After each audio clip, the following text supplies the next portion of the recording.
bazalaki nde boye bawelelaki mobali do akumisemi il nous amène des enfants. Les parents n'acceptent pas ça. N'acceptez pas ça. Où est votre départ? N'acceptez pas ça. Aussi l'autorité. C'est chez vous au bout de la tradition du local. Il n'y a pas de position.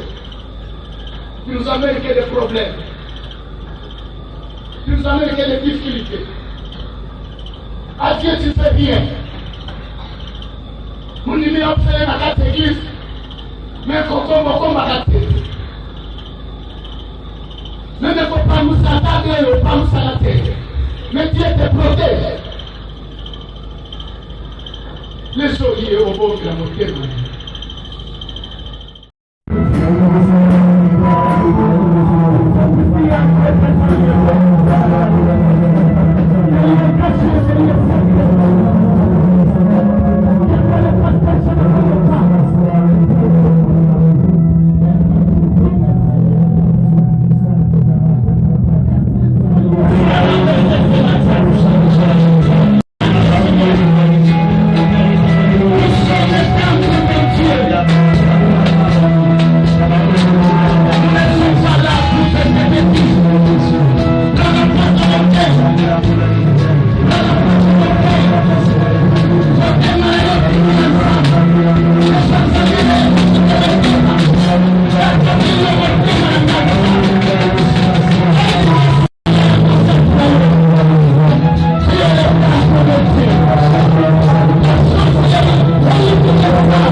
Après avoir fait ça, tu commences à refléter les mondes dans sa contrôle.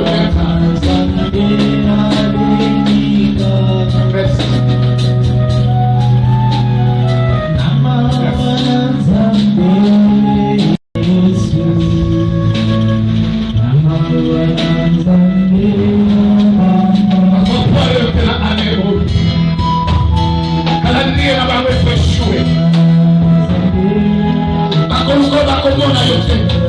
C'est prise de décision. Abandonne tout, laisse. Ça va dans la besoin.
conscience, Seigneur. Les oliers n'est pas encore disparu. Fais-nous grâce que ces oliers soient disparaître éternellement. Oyazambe basere. Oyazambe. Destin les a ouvertes pour les. Toi-même tu es en train de cacher votre vie, de cacher votre situation. Dieu a foutu à coller là.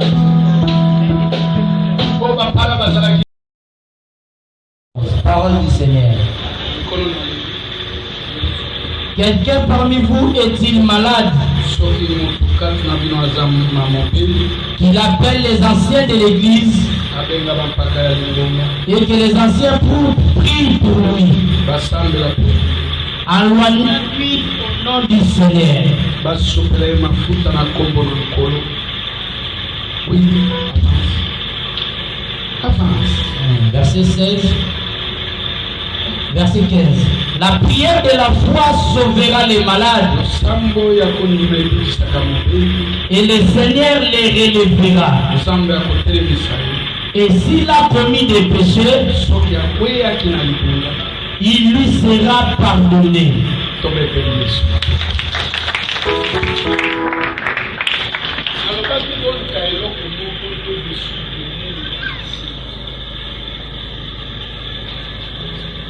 Sinazo lam, mais tu n'as pas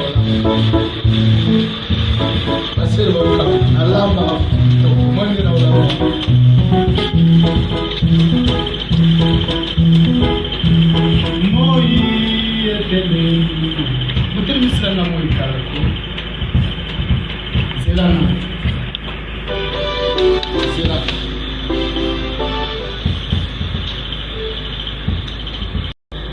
je l'ai fait à cause de ta parole.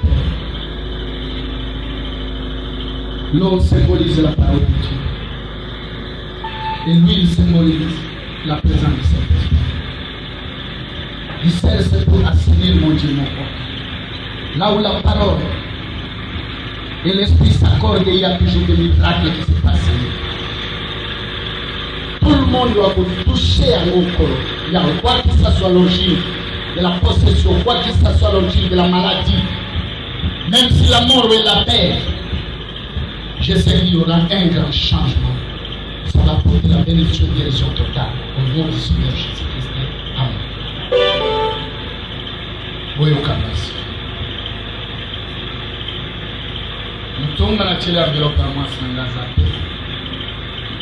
la joie, oui, la moi, mon ami. Il y aura deux fleurs. Il y a molimo na ya nzoto. Le Seigneur te protège. Israël a vu Katina Matlania. Bacheka na soutenir et bénir. Nous avons qui l'obité à l'éviter yoka. C'est 12 000 francs congolais pour que tu aies un Katina. So, qui l'obité, tu peux prendre la moto, tu pars chez toi, tu prends 12 000 francs congolais. Cet argent va rester ici, si Nyongoana, ou Etikali, avec toi, cet argent, je vais déposer entre vos mains. C'est ce que la Bible nous dit. Et Kokota na kati musala na Nzambe, politique à la témoignage à chaque enfant d'Israël, à Yébaïté, politique au sala personnage na biso et Église, amen. J'aurais fait côté le message Judith n'a rétabli na Moussa. J'étais assis depuis longtemps. Les lois na ozongisayo, toi et Maliki. Après dit, il est disparu. Devrait être rétabli aujourd'hui. Nous allons ensemble tambola kana ordre. Soko tamboli na désordre na kotia yo na siri. C'est agi. J'ai causé avec lui. Habille-toi, tu es fait. Tu peux aller. Les lots ensemble la tonalité. Je ne sais pas moi. Sur ma chef, ceux qui m'assassinent, je ne sais pas moi. Fléau a mis balé en cascade, et cause la malade de mon corps, et qu'on complique la vie à battre. Et les gens, il faut commencer. otambola na Maria lobi bana mike bauti kosala te na fe baza bana ya ba 6 ans 12 ans 12 ans asali 3 jours azongi na ndako mutu bana na hôpital balobi asi vous voyez Satan a occupé tes âges a occupé taille.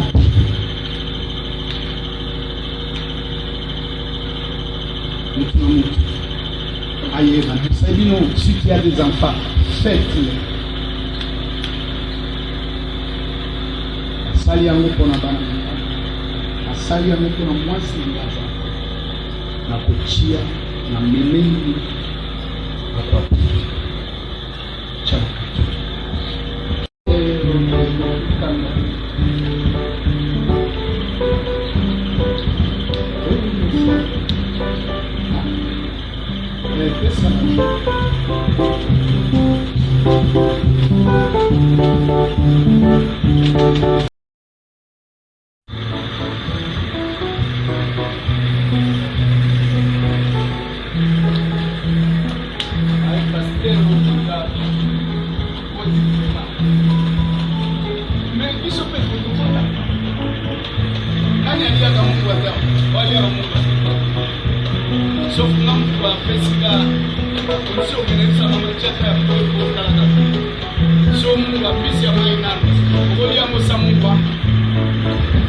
Amen. Rolia mbisi mai samu. Alisa mama chata ya mkepo chalaga. Mbisi mai sochi mwangu bate mawato. Chenike amitero salimu akuya. Sege Mungu esabi. Amen. Yelanga ni Mungu atoba dusa. Mungu atiwa kusila. Tokotanga na bino na Biblia. Oye mbe. Ha? Ebyo. Zani. Ha? Oza wili.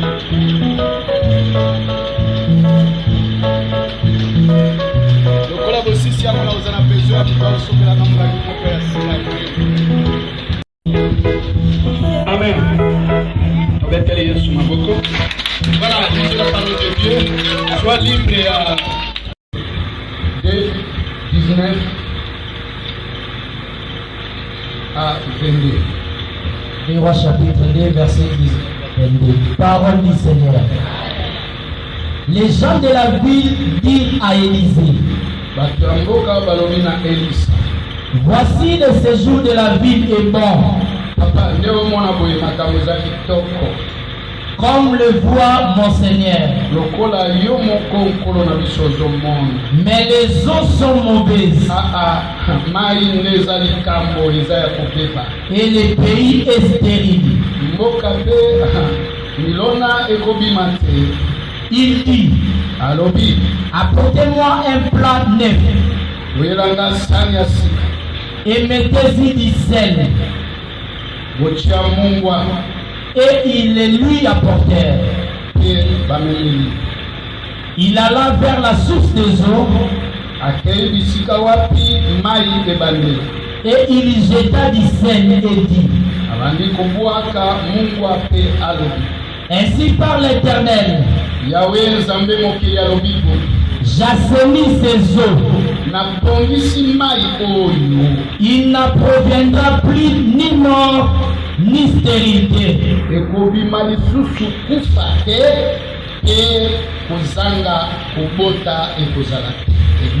Amen.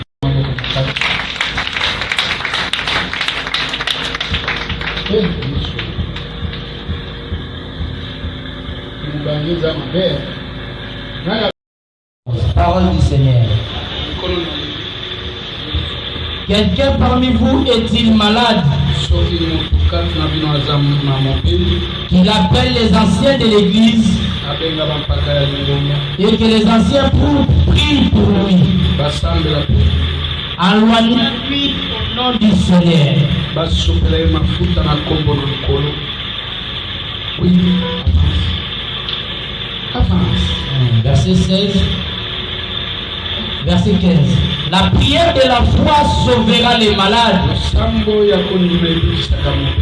Et le Seigneur les relèvera. Et s'il a commis des péchés, il lui sera pardonné.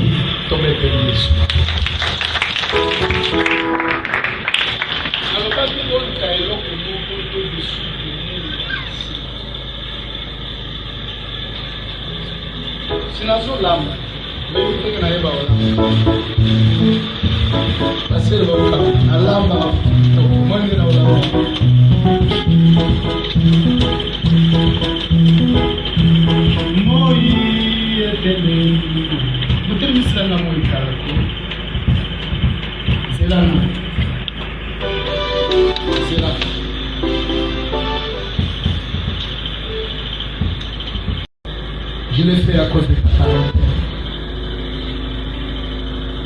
L'eau symbolise la parole de Dieu. Et l'huile symbolise la présence du Saint-Esprit. Du sel, c'est pour assainir mon Dieu, mon roi. Là où la parole et l'Esprit s'accordent, il y a toujours des miracles qui se passent. Tout le monde doit toucher à mon corps. Il y a quoi que ce soit l'origine de la possession, quoi que ce soit l'origine de la maladie, même si la mort est la paix, je sais qu'il y aura un grand changement. Ça va porter la bénédiction de guérison totale au nom du Seigneur Jésus-Christ. Amen. Boyo Kabas. Nous tombons dans la télé enveloppe à moi, c'est la joie, Boyo Langa, moi, mon ami. Il y aura des fleurs. Il y a molino, na ya nzoto. Le Seigneur te protège. Israël y a mis kaki na maklani. Bacheka na soutenir et bénir. Nous avons qui l'obité à l'éviter yoka. C'est 12 000 francs congolais pour que tu aies un kaki na. So, tu peux prendre la moto, tu pars chez toi, tu prends 12 000 francs congolais. Cet argent va rester ici. Si Nyongwana, vous avec toi, cet argent, je vais déposer entre vos mains. C'est ce que la Bible nous dit. Et kokota na kati ya musala na Nzambe politique à la témoignage à chaque enfant d'Israël ayeba ete touti kosala personnage na biso epai na Église. Amen. J'aurais fait kotelemisa Judith na rétablir na musala. J'étais assis depuis longtemps. Lelo na ozongisa yo toi et magnifique. Abedi il est disparu. Devrait être rétabli aujourd'hui. Nous allons ensemble tambolaka na ordre. Soko tamboli na désordre na kotia yo na siri. C'est Achille. J'ai causé avec lui. Habille-toi, tu es prêt. Tu peux aller. Les lots, ensemble la tonalité. Il y a je ne sais pas moi. Sur ma chef, ceux qui massagent, je ne sais pas moi. En cascade, la malade moko et compliquer vie à battre les gens pour commencer. Naotambola na Maria lobi bana mikeba otiko sala kena fait. Baza bana ya 6 ans, 12 ans. Hein? 12 ans. Asali 3 jours. Azongi nanda. Mutu bana na hôpital baliasi. Vous voyez? Satan a occupé tes âges. A occupé taille.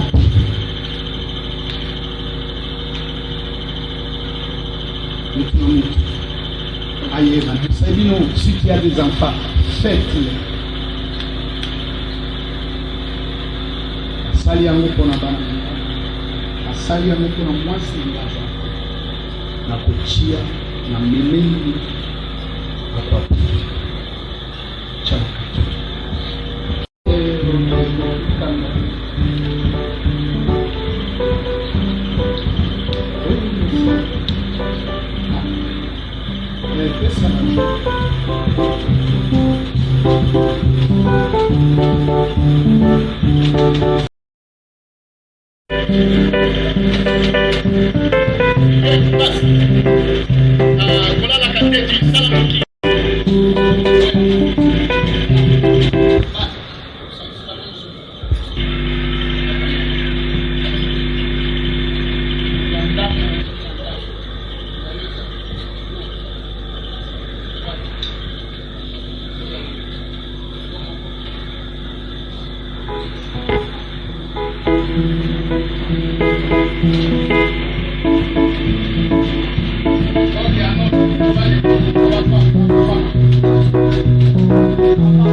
soki Israeli abikaki na makila ya nyama, biso tozosalela makila ya boyo aza na boyo.